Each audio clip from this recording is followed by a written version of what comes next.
అదరగొట్టే కారం రంగు రుచి ఆచి కారం పొడి.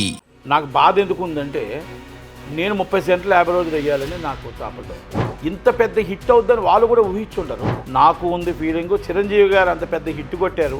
ఆ 70 సంవత్సరాల వయసులో ఫైట్, ఆ సాంగ్, డ్యాన్స్ సృష్టించింది చిరంజీవి గారు, ఫైట్ సృష్టించింది చిరంజీవి గారు. కొన్నిదల ఫ్యామిలీని అందరినీ కూడా స్టాండర్డ్ చేసిన వ్యక్తి ఎవరైనా ఉంటే ఆయనే చిరంజీవి గారు. యదవులు కొంతమంది మాట్లాడుతూ ఉంటారు, చిరంజీవి గారికి దిష్టి అంటాం, ఆ యదవులు మాట్లాడే దిష్టికి తీసేస్తాం. ఆయన ఏలైతే చూపించే మగాడి ఇంకా పుట్టలేదు.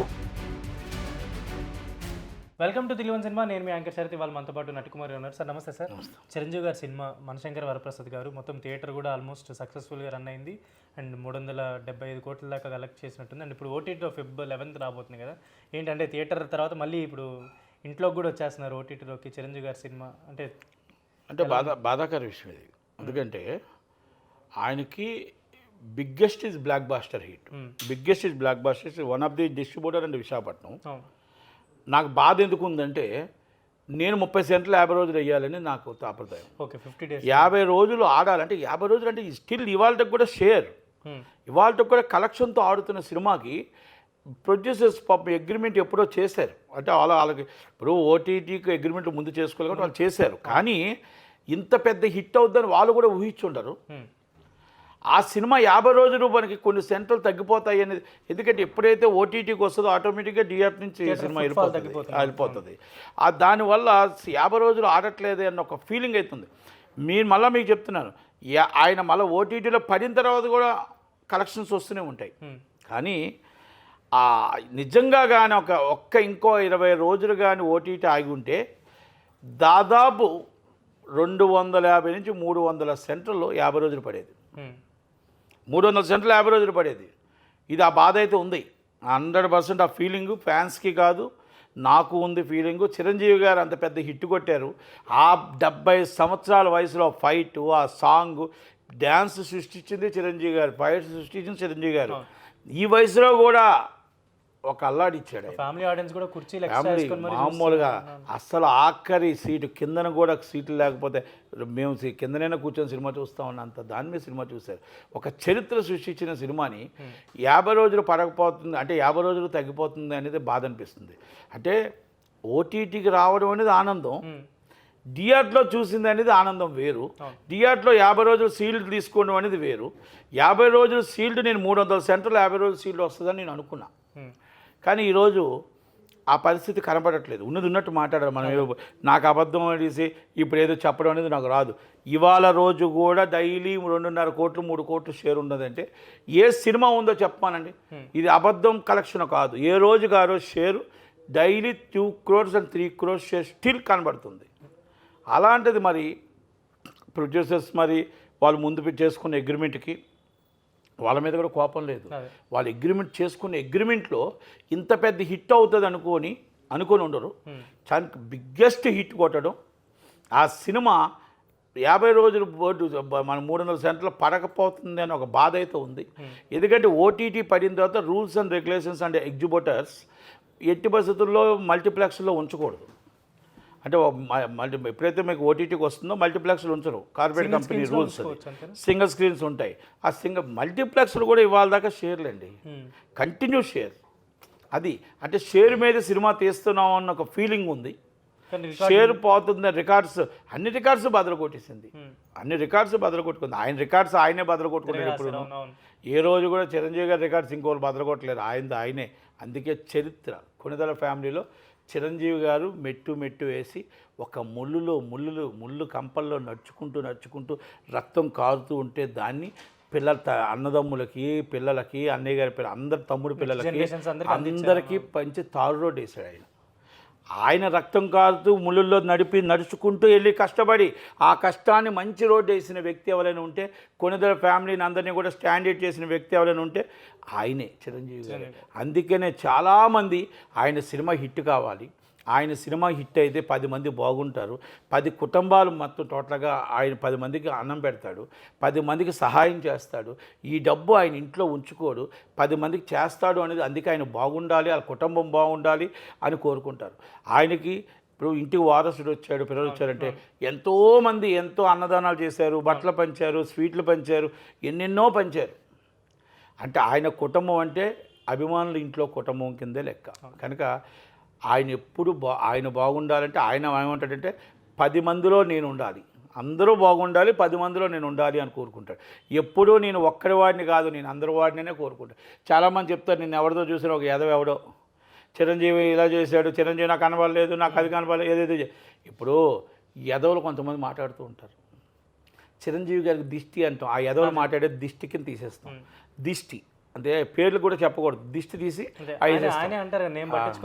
అవసరం లేదు. అందుకని అంటాను కదా, ఆ ఎదవలు దిష్టి తీసేస్తాం అంతే, అంత అవసరం లేదు. ఆయన కోసం మాట్లాడే చరిత్ర ఎవరికీ లేదు. ఆయన ఒక లెజెండ్. దానికి మనం ఆయన ఏలైతే చూపించే మగాడు ఇంకా పుట్టలేదు, పుట్టడు, రాడు, రాబోడు. ఇది నేను ఆయన్ని అభిమానిగా నేను పొగట్ల. నేను ఎన్నోసార్లు మీకు తెలుసు, చిరంజీవి గారు ఏదైనా ఉంటే అన్నగారు మీరు అన్నయ్య మీరు తప్పు చేశారని చెప్తాను నేను. ఇదే దాంట్లో ఏదైనా టికెట్ 500 ఉండాలని కొట్లాడిన వ్యక్తిని నేను, 300 ఉండాలని కొట్లాడిన వ్యక్తిని నేను. ఇదే శంకరవరప్రసాద్ 500 రూపాయలు పెట్టించి కొట్లాడి ప్రొడ్యూసర్తో 500 రూపాయలే ఉండాలి, 300 రూపాయలు సి క్లాస్లో ఉండాలని చెప్పిన వ్యక్తిని నేను. ఎందుకంటే అభిమానుల కోసం ఆ రేటు పెంచకూడదు అనేది మా అభిమతం. అందుకే చాలా మందికి అందుబాటులో రేట్లు వచ్చాయి, అందుబాటులో సినిమా ఆడింది, ఇప్పుడు కూడా షేర్తో సినిమా ఆడుతుందంటే అదృష్టం. అందుకనే చిరంజీవి గారి కోసం ఎవరైనా ట్రోల్స్ చేసినా, చిరంజీవి గారి కోసం మాట్లాడినా అది దిష్టి కింద తీసేస్తాం. ఆయనకి దిష్టి తీయాలంటే కొంచెం టైం సరిపోదు కాబట్టి వాళ్ళంతా వాళ్ళు మాట్లాడి దిష్టి తీసేస్తారు. కనుక యూట్యూబ్ ఛానల్ అన్నింటిలో దిష్టి తీస్తూ ఉంటారు కొంతమంది. ఆ ఎదవలకు థ్యాంక్స్ చెప్తూ ఉన్నా అంతే. అంతే చిరంజీవి గారు బాగుండాలి. ఓటీటీలో కూడా వస్తుంది. కాకపోతే థియేటర్లో ఇంకా ఎక్కువ ఆడుతుంది. ఆడుతున్న దాంట్లో మనం అనవసరంగా అంటే ఈరోజు ఆడుతున్న సినిమాని షేర్తో సినిమాని తీస్తూ మన ఓటీటీలో ఇవ్వడం అనేది బాధాకర విషయం. అయినా అనుకోకుండా అగ్రిమెంట్ చేశారు కాబట్టి అది మన అగ్రిమెంట్ కట్టుబడి ఉండాలి. కాబట్టి చిరంజీవి గారి సినిమా ఇక్కడ ఎన్ని కోట్ల మంది చూశారో అంతకు 5 రెట్లు ఓటీటీలో చూస్తారు. 5 రెట్లు మీరు కావాలంటే వ్యూవర్షిప్ చూసుకోవచ్చు, 5 రెట్లు చూస్తారు. కనుక ఆయన సినిమా హిట్, మళ్ళీ ఇంకో హిట్ వస్తుంది త్వరలోనే. తమ్ముడు పవన్ కళ్యాణ్, కొణిదెల పవన్ కళ్యాణ్ గారు వస్తుంది. తర్వాత ఇంకో సినిమా వస్తుంది, Peddi power star blockbuster. 3 blockbusters వరుసన వస్తున్నాయి. వరప్రసాద్కి మించిన సినిమా భగత్ సింగ్ మించిన సినిమా పెద్ది. కనుక ముగ్గురు కొణిదెల ఫ్యామిలీ నుంచి వస్తున్నారు. కొత్త సింహాల్లాగా వస్తున్నారు. 3 హిట్ అవ్వాలి. వాటితో పాటు వచ్చిన సినిమాలు కూడా హిట్ అవ్వాలి. వాళ్ళు బాగుండాలి, ఇండస్ట్రీ బాగుండాలి. ఎప్పుడు కూడా చిరంజీవి గారు అమ్ముతుంది మనం బాగుండాలి, మనలో అందరూ ఉండాలి, 10 మంది బాగుండాలి, ఇండస్ట్రీ బాగుండాలి. ఇండస్ట్రీ బాగుంటే కార్మికులు బాగుంటారు చిరంజీవి గారు ఎప్పుడైతే అంటారో. అందుకే అందరం అంటున్నాం అన్ని సినిమాలు 3 సినిమాలు హిట్. కాకపోతే వచ్చిన సినిమాలు కూడా హిట్ కావాలని, అలాగే దురంధర్ 2 హిట్ కావాలని, అలాగే మన కేజీఎఫ్ హీరో సినిమా హిట్ కావాలని, రేపు రాబోయే విశంబర హిట్ కావాలని, ప్రతి సినిమా హిట్ కావాలని కోరుకుందాం. కనుక ఈ సినిమా సూపర్ డూపర్ హిట్ అయినందుకు అనిల్ రావుపూడి గారికి, సుస్మితా కొణిదెల గారి కోసం చెప్పాలి. సుస్మితా కొణిదెల గారు is a great producer, is a great job, is a great work.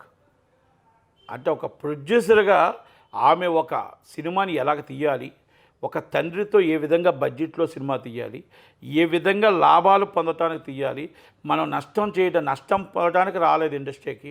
కనుక ఎక్కడ బడ్జెట్ కట్ చేయాలి, ఎక్కడ కాస్ట్ ఆఫ్ వేస్ట్ ప్రొడక్షన్ ఎక్కడ కట్ చేయాలి, ప్రతిదీ కూడా నేర్చుకుంటూ నార్మల్గా ఒక చిరంజీవి గారి కూతురుగా కాకుండా ఒక చిరంజీవి గారి అమ్మాయి అంత కష్టపడి వర్క్ చేసిందంటే ఇట్స్ ఎ గ్రేట్ జాబ్. కనుక ఆ అమ్మాయి ఇంకా కూడా బాగా రావాలి. ఆడపిల్లలు ఇండస్ట్రీలో ఉండాలి. స్వప్న వచ్చింది, ప్రియా వచ్చింది, అలాగే సుప్రియ గారు వచ్చారు. వీళ్ళందరూ కూడా రావాలి. నా కూతురు కూడా వచ్చింది. అందరూ కూడా ఇండస్ట్రీలో మీరందరూ ఉండి ఇండస్ట్రీని నడిపించుకుంటే వెళ్ళాలి. ఎందుకంటే ఒక తరం అయిపోయింది, ఇంకో తరం అయిపోతుంది. మీరందరూ నడిపించాలి ఇండస్ట్రీని, బడ్జెట్లో చెయ్యాలి. మనకు నష్టపోకుండా ఇండస్ట్రీని కాపాడుకుంటూ, మన హీరోలను కాపాడుకుంటూ, ఇండస్ట్రీని కాపాడుకుంటూ సినిమా మీద ఎంటర్టైన్మెంట్ని మనం అందించడానికి మనం 100% ఉండాలి అనేది మన అభిమతం. కనుక ప్రతి ఒక్కరు కూడా సుష్మిత గారిని ఫాలోఅప్ అవ్వండి, స్వప్న గారిని ఫాలోఅప్ అవ్వండి, సుప్రియ గారిని ఫాలోఅప్ అవ్వండి. నేను నా పిల్లలకి చెప్తున్నాను, రేపు రాబోయే తరాలు అందరు ఆడపిల్లలకి కూడా చెప్తున్నా. ఇక్కడ క్యాస్టింగ్ కౌచ్లు ఉన్నాయి, అయ్యి ఉన్నాయి అబద్ధాలు వేస్ట్. ఇవన్నీ కూడా మన నిబద్ధతలో, మన ఆలోచనలో, మన దాంట్లో, మన జాబ్లో మనం కరెక్ట్గా నిమగ్నం అయిపోతే ఏది ఉండదు. అన్ని దిక్కులా రాట్లు ఉంటాయి, పోట్లు ఉంటాయి, అన్ని దిక్కులా భయం ఉంటుంది, భయాందోళనలు ఉంటాయి. సినిమా ఇండస్ట్రీ అంటే 400 మంది సెక్యూరిటీతో, లైట్ మ్యాన్తో, బాయ్తో సైతం అన్నదమ్ములుగా అందరూ ఉండి మీకు సెక్యూరిటీగా ఉండేదే సినిమా ఇండస్ట్రీ తప్ప దయచేసి ఎప్పుడు కూడా అపార్థం చేసుకోవద్దండి. ఇండస్ట్రీని కాపాడుకుంటూ ఇండస్ట్రీని నిలబెట్టడానికి రేపు వచ్చే యువతరం అందరూ రావాలి, నిలబడాలనే కోరిక. Thank you.